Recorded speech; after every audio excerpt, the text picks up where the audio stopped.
Monica. We are here today, Surrogate Social. I'm Jessica, and this is Monica. She's a Hey founder and everybody, director of welcome to A Cell Surrogate Social. Conception. In today's episode, we are going to talk about ethical questions people are afraid to ask during surrogacy. So we always have those questions that might be a little bit controversial, so to speak, when it comes from the surrogacy or even the intended parent side of surrogacy. And we are here today to answer some of those questions. Yeah, so I think a lot of these will probably be somewhat common and probably most things that you wanted to ask or you thought you couldn't ask or maybe you thought it was like inappropriate to ask. So I think the big takeaway from this will go over very generalized questions that come up a lot, but there's never an incorrect question. You're never asking too many questions, and so it's always a lot.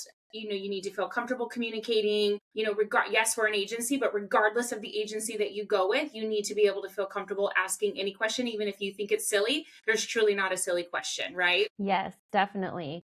We'll just start right away. So Okay. a question that we see is who actually has control over medical decisions during the pregnancy? Yeah, so this is super common question. So it's quite literally a team, right? So the intended parents have the option and the ability to make medical decisions about their child, but that doesn't remove the medical guidelines and privacy for you as a surrogate too. So you still are entitled to some medical privacy. You obviously know as a surrogate you're going into this and you're going to disclose everything and everything's, shared with its parents.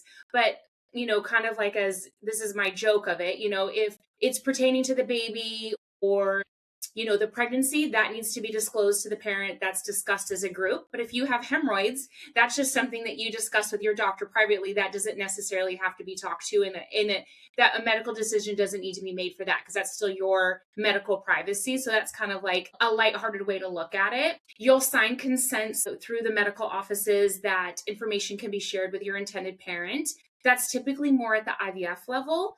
When you're being seen for like transfer and like medication dosing, the intended parent's still a patient at that clinic in addition to you. So it'll be a team instruction. When you transfer over to OB care, you as the surrogate are the only patient. So then it's now your responsibility to share all that information, about baby report, ultrasound, blood work, and that kind of thing. So it's very clear, and you still have a level of privacy within like your own treatment, but you have to leave it open-ended. You have to know that, you have to share this information with the intended parent. The intended parents may need to get on a call with your doctor to make a medical decision if there's a complication or a concern that they're watching a little bit closer. Sometimes that information can be a little bit overwhelming and intimidating to share directly with your intended parent. So then you can take a step back, sign those consents, and then have your intended parent speak to the providers directly. Yeah, I think that really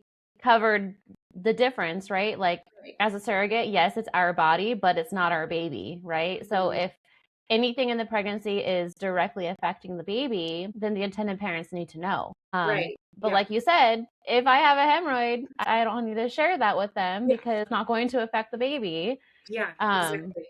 but yeah, so no, I love that. It's Yeah. so true. So, just to kind of give it some context, so if you're new here, Jessica's the second time surrogate. She's done 2 surrogacies with us as well. Did you ever feel like there was a boundary or a line that was crossed for you as a surrogate, or that you felt uncomfortable with the information that was shared with your intended parents? Anytime there was any question about the baby's health, Hmm. of course, we would talk about it, right? I'd call you up after the appointment and be like, Monica, this is what they said. Hmm. What information should we need, needs to be shared to the Yeah. intended parent, or what is, not super necessary. But really, I think that ultimately, like as a surrogate, you still want the intended parents to be involved in a way that if there was something wrong or something out of the ordinary, you do want to share that. Sure. Yeah. Um, Because you're not I making, think I think we should add too that you're not making medical decisions for the baby per se, right. right? So like, yes, you're making decisions like as a human and being pregnant, but if there was an abnormality, it's not your responsibility to make those decisions as a surrogate. Exactly. And that kind of takes a lot of like relief off of the surrogate, right? Because at this point, we're doing everything we're supposed to be doing. We're healthy, we're taking our medications, our vitamins, whatever it is.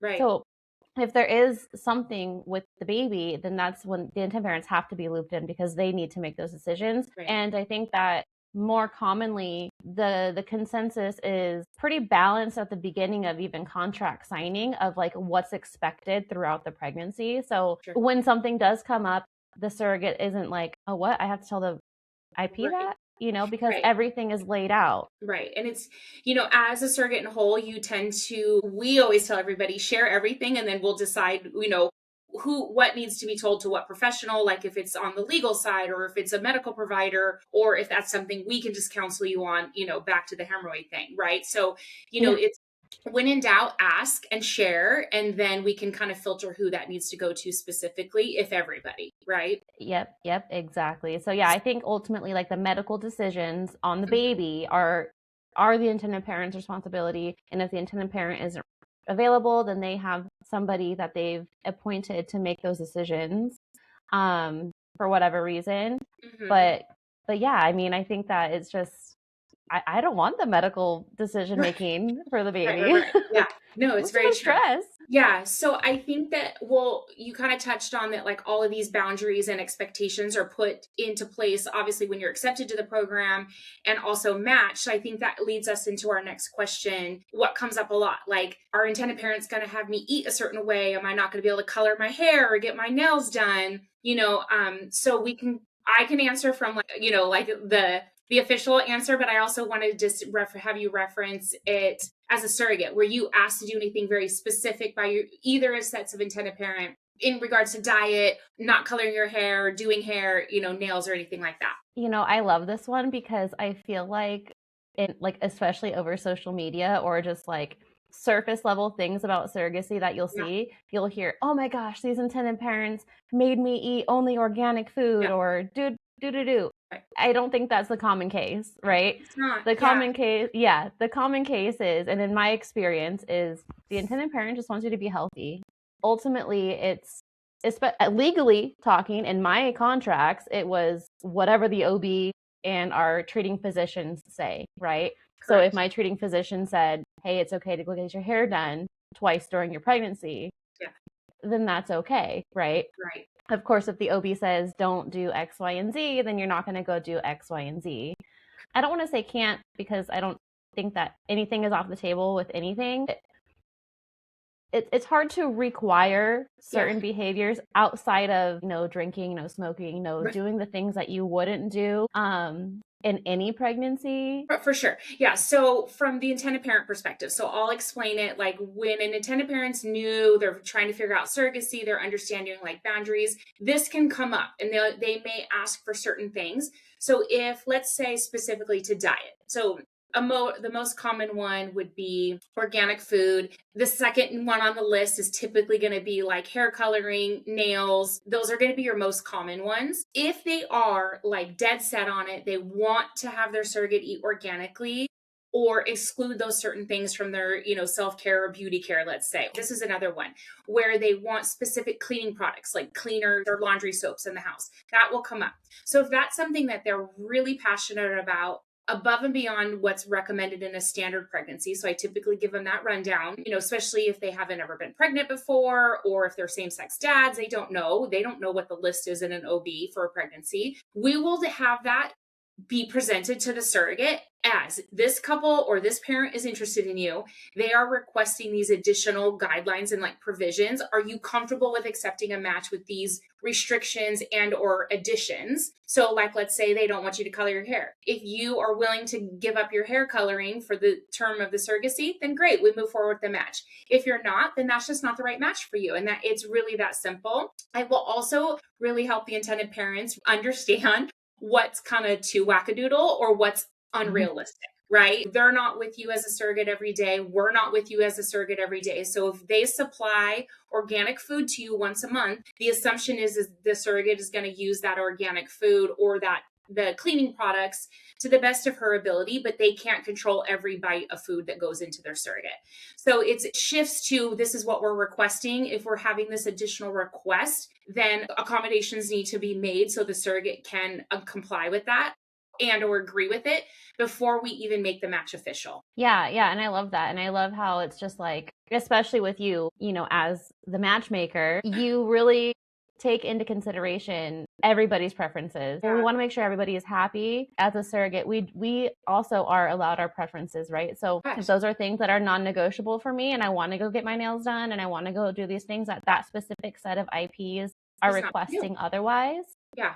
We'll just move on. It's not a big deal. Yeah. That's where communication comes in, right? And we're asking the questions. You know the IPs, you know your surrogates, and then we find a beautifully matched and aligned relationship.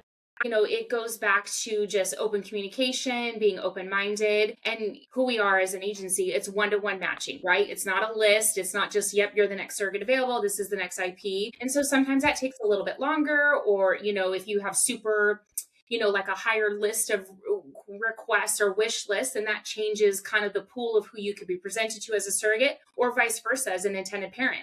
The longer list of the wish lists you have, then I've got to find her, right? If you want a unicorn, I got to wait till the unicorn is accepted, and it can happen. It just is a matter of what's realistic and what that looks like for a time frame. Now, we're not going to a surrogate's not going to go like horseback riding or jump out of an airplane. Like, that there's these reasonable requests for you. And again, if it's too far-fetched, then that's not reasonable. Then we need to find a happy medium for everybody to feel comfortable. Because if we start off a match where things are a little askew, or you feel like you're getting pressured to do something or not do something, it doesn't go well, right? And so you feel a little off, or you feel, it just doesn't, you have this kind of vision of your head of how you want it to go. And so those things can really set off for a really long commitment that maybe didn't go as exactly as planned. Now, is there flexibility in surrogacy? Is there flexibility in the plan? Yes, but you have to ultimately be comfortable with these decisions that you're able to commit to one way. Yeah, yep, exactly. And I love that.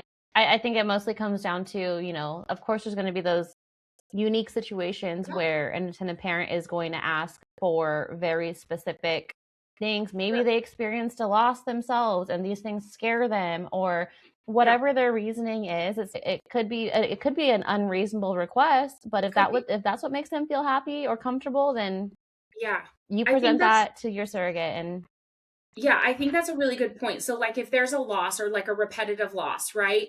If they think it's linked to the laundry soap that they were using, we can explain that why, right? And so you would be like, oh, of course, right? And so you kind of meet these milestones. It depends on what led them to surrogacy, how long that's been, what trauma, like what that looks like for them. And so sometimes even like a little bit more far-fetched request might make sense when you really get down to what their fertility history looks like or what led them to selecting a surrogate, right? Yeah, exactly. Yep. Definitely. Awesome. I love that. Why is surrogacy more common among certain socioeconomic groups? So for like intended parent, to be very frank and very blunt, this is a very expensive process, and unfortunately not everybody can afford surrogacy. And so I think it kind of gets this stereotype that maybe it's like for celebrities or a wealthier class. I've definitely had intended parents pull out second mortgages or pull our retirement to make this happen, or say, okay, we're going to get funds and we'll see you in a year. And they come back in a year, and they regroup. Yeah. And so this is no small feat, right? And typically, like we just kind of touched on, depending on what their IVF or their infertility story was prior to coming to surrogacy, they might already be 4, 5, 6, 7 years into IVF treatments on their own. And so that's kind of already emotionally, financially draining. And so surrogacy tends to be like, okay, this is our Hail Mary, let's try this route. And so it's expensive. It's exhausting emotionally, financially. You're releasing a lot of control as an intended parent, especially if you're an intended mother. There's a different level of emotion. As women, we're kind of historically told your job is to reproduce and have children. And then if you can't and you need assistance, that takes time to process and let go of that and find grace in that and moving forward. So I don't know that it's definitely like an economical social class. I think it's more of a struggling group of people that want to build their family. Or it can be quite literally a single mom that has focused on her career and she has her master's and she's 42 and she has the means to do this. And now it's not safe for her to, have a pregnancy on her own and she wants a child. And by all means, like thank God there's the science and there's women as surrogates that are willing to help all walks of life and all types of parents, that it's a choice, right? Just like it's your choice to be a surrogate, it could be your choice to have a baby via surrogacy and build your family that way. So it can truly look different for every single person. I think there's a stereotype a little teeny bit, but when you really deep dive and really look at who's using surrogacy and why, it's not so kind of like what you see on TV. Yeah. Yeah. Yeah. Yeah, totally. And I think that is so fair. And I think that like what we see on TV and social media is like the celebrities, right? Like what Right. Megan Trainor just had a baby via Right. surrogacy, right? Because that gets, yeah, maybe. But yeah, and that's awesome. And like, you get the haters in the comments, like you don't know her personal Right. journey to Right. parenthood and what's and like again to your point, obviously it's very expensive, so the socioeconomic group of intended parents have to be able to afford it. The money Correct. just doesn't come from the ground, right? Right. The parents do have to find the money somehow. To me personally, I feel like the people that are able to do that are secure too, right? So Oh, for sure. that's validating as a surrogate, knowing that I'm going to be carrying a baby for somebody who is secure in their life, at least financially, Correct. that Right. baby will And be it's a taken choice. care of.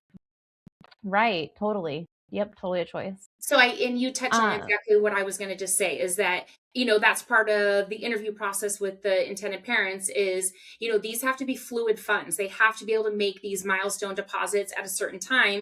So we're not coming back to you as a surrogate and say, oh my gosh, just kidding. We can't pay 1, 2, and 3 because there's not enough money. Like that's actually my worst nightmare. So, yeah. all of these things have to be put into place prior to a match being even presented. They have to understand the cost, they have to understand the timelines and all that. Just like as a surrogate, you're interviewed and understand the processes and are educated, so are the intended parents. I've never ever had that be an issue in, all the years.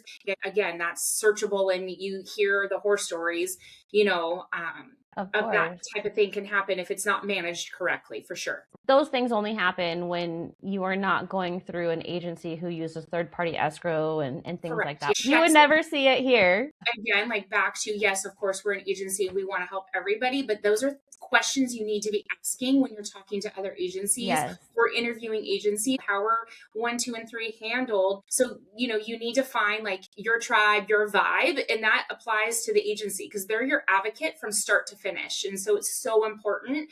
And there's a fit for everybody, but whoever you fit with, make sure that they're have your protection and you're advocating for you too. Yeah. Yeah. At minimum, the legal parts need to be seamless.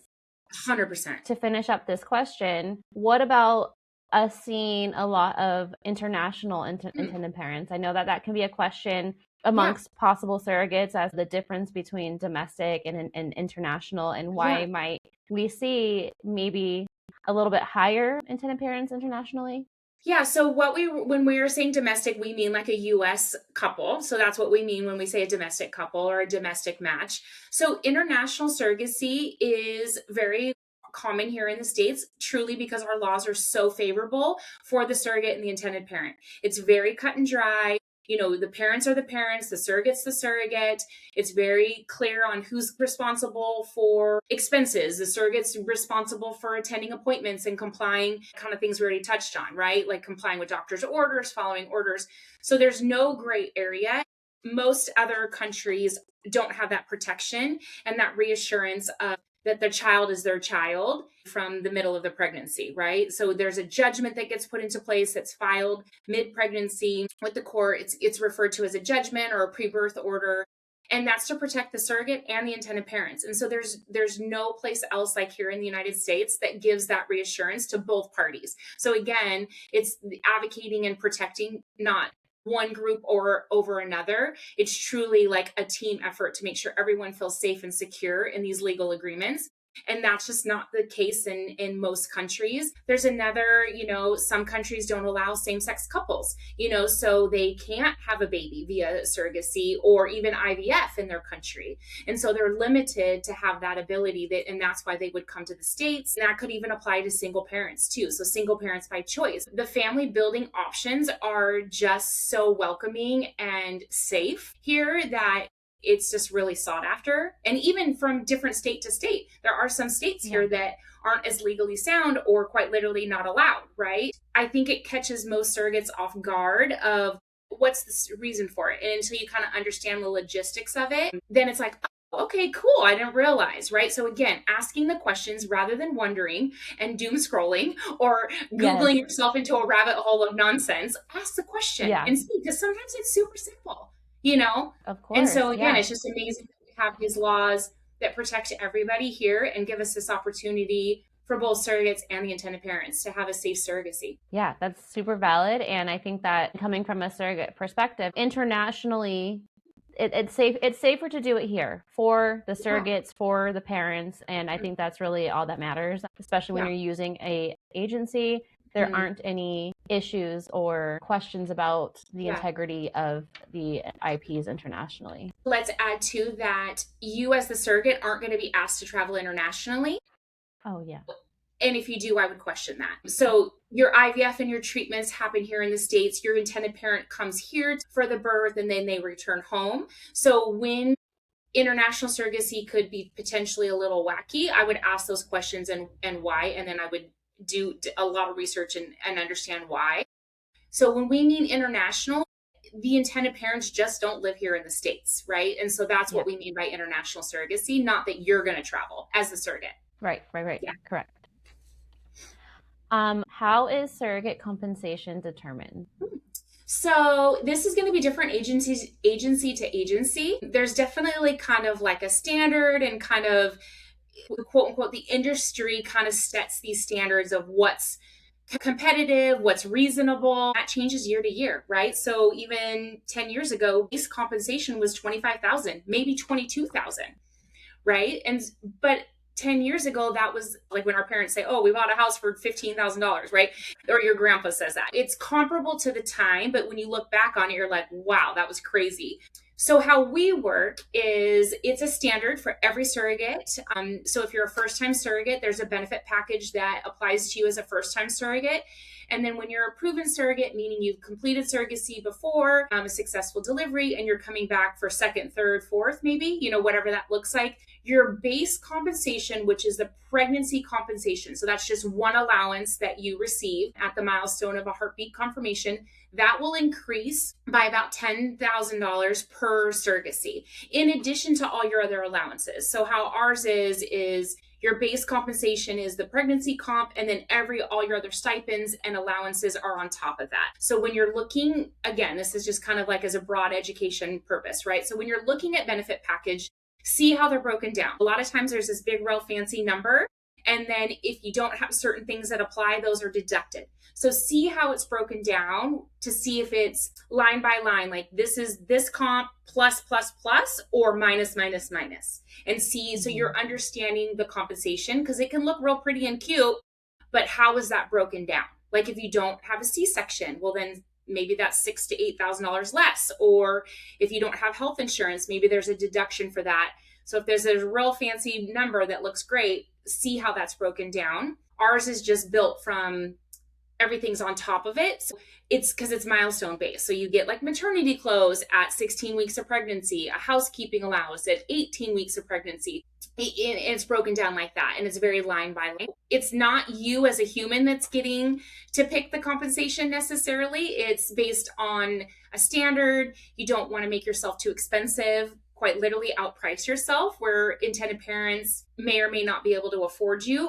Or there's a very small percentage of intended parents that could pay that kind of compensation. So I try to keep it reasonable, still make it very beneficial for the surrogates within the standards of kind of what's happening across the board in the whole industry. So if I was to be applying as a surrogate, do I have any say as to what my compensation is? Like if you were to present me the package and I'm like, I'm kind of curious if I can have a say. Is that allowed? Like, can a surrogate ask? So typically not too much. And because of what we just kind of talked about, if we get it too far out of the norm, even aside from like me as an agency, right? So if an intended parent's looking at multiple agencies for surrogates, which can happen because availability is very limited, right? So they may be searching for profiles. Let's say you want $100,000 as a first time surrogate, and other first time surrogates are at that 55 range, most likely you're not going to get picked based on that, right? Like, and not to say that it can't happen. So I will say, what are you uncomfortable with? What are you unsure about? Let's talk about it. And then I'll usually say, hey,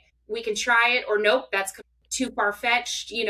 We can try it. We can see if we change things outside of the standard, we're going to make your box smaller for matchability. Doesn't mean it's not going to happen, but then I need you to be open-minded as the surrogate to allow me more time to present you to different types of parents, it might take longer, all those factors. So the answer is a yes, comma, no, just because we just don't want it to get too out of control where you quite literally are just making yourself unmatchable, or and again, it's not you as the human they're looking through, and it's quite literally just a numbers game. So we need to be careful with that. And again, it just goes back to advocating for both sides of the party. Yes, we want the surrogates to be compensated very well. It's a big sacrifice across the board, but then we also want to protect the intended parents and their financial risk in it also. Yep, I love that. Let's see. What does healthy communication look like during a journey? And I imagine this between a surrogate and intended parent. Yeah, so I think this is kind of one of those broad scope answers again, right? So there's this expectation or your hope or what you see out on socials or in the world. And those tend to be the really butterfly and rainbows and beautiful surrogacy relationships. Can you ultimately end up being best friends, having become family? Absolutely. And those are amazing to watch. What's probably a little bit more normal is communication during the surrogacy. Everybody's internally grateful, but maybe as they grow their family, baby comes, maybe you only hear from them once a year after the birth. And sometimes you don't hear from them at all. Does not take away from the surrogacy, what you've done, how grateful they are. The goal was for them to be so busy with their family that they don't have time to check in. It can look like, from here to here, it can look about 10 million different ways within that, right? This is a new relationship. It's an acquaintanceship that is forming into a beautiful relationship. And we don't know how that's going to settle until we're in it. So everyone kind of lists their hope, their expectations. Again, this is where I really work on matching personalities with like personalities, like expectations with like expectations. If I can find somebody that has an overlapping hobby, then that's great, because then there's already something extra to talk about. We have to leave room for the relationship to develop naturally, and however it develops is exactly how it's meant to be. And that's very hard to let be and kind of let go of that control. You will still be grateful and feel so much pride for yourself as a surrogate, and vice versa for the intended parents. They're always, every time it crosses their mind, they'll be like, oh my gosh, we can't believe, Jessica helped, or whoever it was, right? Like helped us with that. But you may not hear that on a daily anymore, like you do when you're actively pregnant or going to appointments, right? I agree. I think that, even as a surrogate, you might think that you want all the communication, or you might want all the post-birth communication, but it's okay if you change your mind too, right? So like expectations can shift, and an IP's expectation can shift, and it is what it is. And I think if anything, like if the communication dwindles or changes, or from both of my experiences, after about 6 months postpartum, and it doesn't mean that the parents like hate you or anything like that. They're gonna look at their baby that you carried, and they're gonna be eternally grateful. Like they're gonna be like, oh my gosh, I wonder how she's doing, but I'm too busy to reach out. Or there's other stipulations or things that hold back that communication. Yeah, so I think the best way to go into it, especially as a surrogate side, is very open-minded, very like open heart, let it be what it's going to be. And then for our perspective, that's also why we spend so much time post-birth, still supporting you, like everybody's still welcome at group. Nobody kind of goes away just because you may or may not be retired, or you're just recovering from your own surrogacy. So it's not just like this cold turkey of a relationship's ended. So we spend a lot of time on that too. It also is, you're shocked, I think, as a surrogate, how nice it is to kind of go back to your day-to-day life and find yourself again, not as a surrogate, right? And so I think that's shocking to most girls, because you might be 2 years into it. Surrogacy was your life for day to day. You had lots of appointments, you had injections. This is all you talked about. This is all you did. And then when you can kind of sit back and be like, wait, I can just focus on me or my kids only, or shift in a career, it's kind of refreshing, I would say, but that shocks most girls. Yeah, because it's hard to explain that post-birth, like almost like euphoria, right? You are trying to find a new norm, right? Right. You're not in contract anymore. You're not locked down to anything else other than what you want to do. For me, like the last thing that I'm thinking about at this point is the baby and the family, you know? Like Right. I, as a surrogate, I did my duty. I fulfilled what I fulfilled, and I am eternally so proud of myself for that.